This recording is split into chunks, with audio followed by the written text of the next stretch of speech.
La la la la la la la la la la la.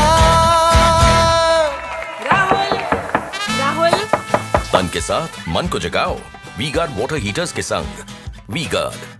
The Meghalaya Public Service Commission (MPSC) had decided not to display the MCS preliminary exam marks following objections from candidates.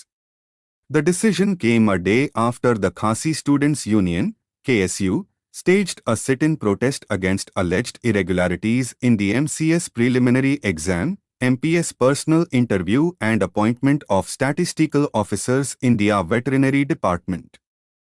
While the union had demanded the MPSC to immediately publish the marks of all the candidates who appeared in the MCS examination.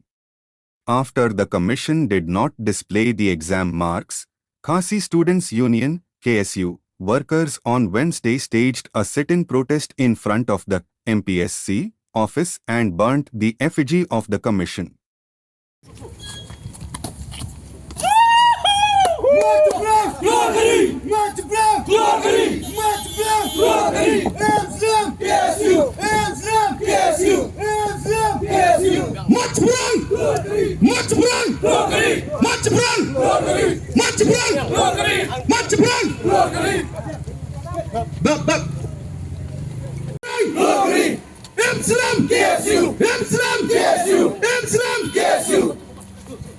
MPSC!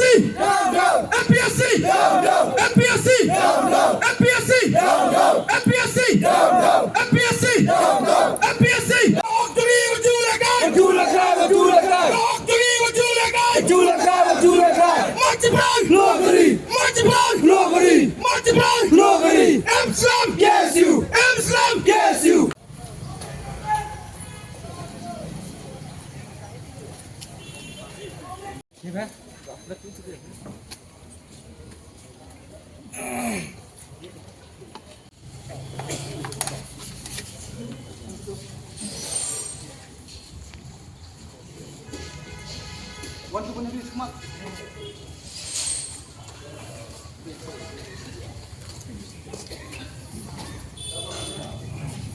Kanung long laki kwa na men disclose ki mark salo ko to kun notice Di kan PSC kelas tang lek itu hadian bingil alik naliang ke kaseng.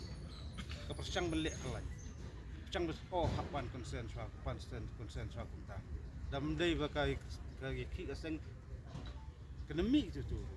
Narok la paklal pa jengkeli. Penmi segera sol asien kita bah pas hadian gede mano kita ro kita. Takolong ka jengke tu si ke pentrais new iki profile. Dia ladang akaran menangkong lada gede-gede kita kod bersubah kebomdon genu ke selender ada ni jendang ngatrai kimdai melek kam bolong kelan beli dia bilang street forward baik god you stay ajulong kadan baik tak human error anu hunu andai kada dai kajing bakla basu jarang kan la ampen baik andai kajing tiang galong yuk kajing bakla balik kenang ban yuk pendam ban yuk lek ban yuk butuh ni kai katang i kajulong MPC kapa ndai patai mno ndai kam bagi jingle jung si ki patai kita